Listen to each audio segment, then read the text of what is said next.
Layla, you have just confirmed minutes ago about a new location, a campground that the Laundrie family actually went to the first week in September?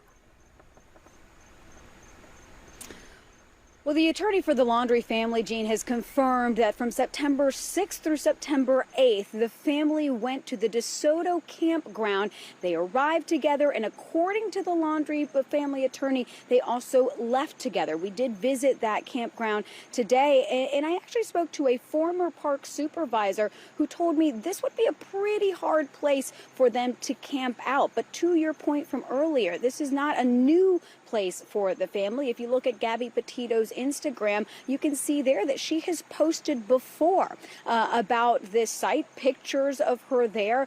So clearly this was a place that was familiar to the family, Jean. You know what's so interesting, Layla, because Dog the Bounty Hunter, also John Walsh, they have all come on CNN and they've been talking about this trip that the camper was hooked up to the pickup truck and neighbors saw them leave. So does this camping trip, does it coincide with what neighbors say that they saw leaving a few days ago?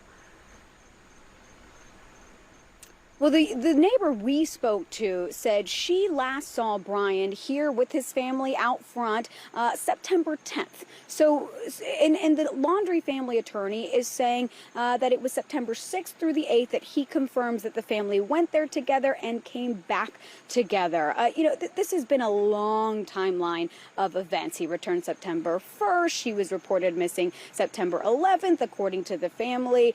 The last time they saw him was September 14th, and then they reported him missing September 17th. So there are a lot of dates to keep in mind here as we continue to ask that question about where is Brian Laundrie and what happened to Gabby Petito. But this falls in line, at least from the one neighbor we spoke with, that says she saw Brian here in front of his house September 10th. Important information. Layla Santiago in Florida. Thank you so much. I do want to bring in bounty hunter Zeke Unger. Zeke, you have over 30 years of experience. You have over 4,000 arrests to your credit.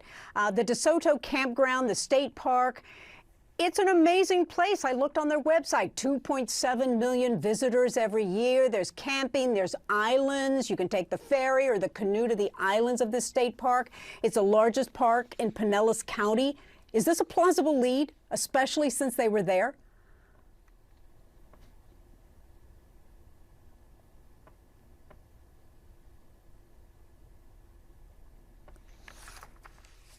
Brian, can you hear me?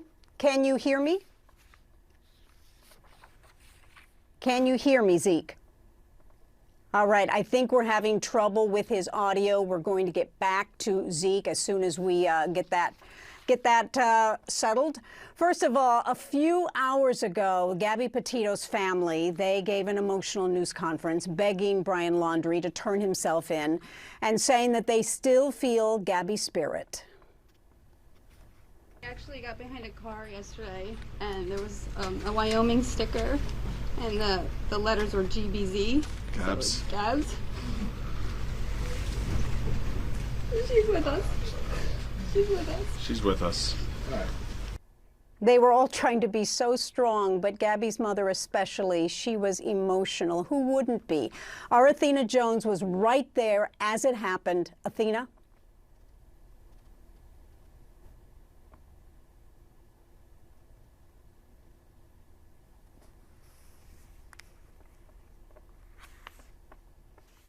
Hi, Jean. Gabby Petito's family held a news conference today on Long Island, New York, where they focused on remembering the 22-year-old Petito and the light they say she brought to the world. They thanked law enforcement, the media, and people from all around the world who've expressed their support since Petito went missing. They also expanded on plans to start a foundation in her name that will focus in part on helping families of the missing, though details are still being ironed out. We're just hoping that through our tragedy with losing Gabby, that in the future that some good can come out of it, that we can help other people that may be in a similar situation. This same type of heightened awareness should be continued for everyone.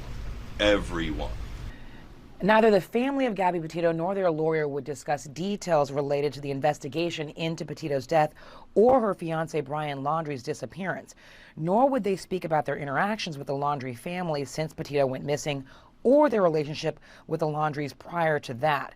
Asked if he believed Laundrie is alive, Joseph Petito declined to answer. Petito's parents and step-parents talked about how they have co-parented Gabby and shared new tattoos that all four of them got together that read, "Let it be," similar to one of Gabby's tattoos. Her stepfather also said Petito's remains are still in Wyoming and that while the family had hoped to bring her home as soon as possible, it was also important to allow the FBI and other investigators the time they need to carry out their investigation. Jean? Jones, thank you so much, Athena. I do want to bring in now bounty hunter Zeke Unger. Zeke, can you hear me okay? Yes, ma'am. Great. You have so much experience. You have 30 years. You've covered so many arrests to your credit. This De Soto Campground and State Park, it is a large facility. 2.7 million visitors a year. You can camp there. There's islands they call key islands that you can go out in the ferry or in a canoe. Brian was there. He was there after the 1st of September, shortly before Gabby was declared missing. But he knew things. What did he tell his parents? We don't know. Is it plausible lead for investigators at this point? Well, absolutely. It's a good lead. I believe the lead was generated by Dog Chapman, and I think it's more viable than the swamp where they were prior. This is a good place to lay low. He does have the experience to be able to be there. It definitely needs to be checked out. It may not be the place, but it's a place, and it was also substantiated by CCTV camera and signatures. So we definitely know that they were there. The question is he there now?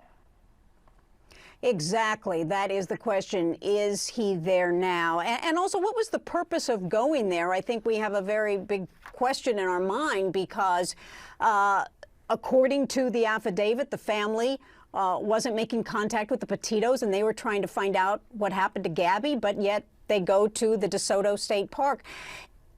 How do suspects, and Brian is not a suspect at all, but how do people that have been arrested and are on the run, how do they make their mistakes? Well, they usually make mistakes out of desperation.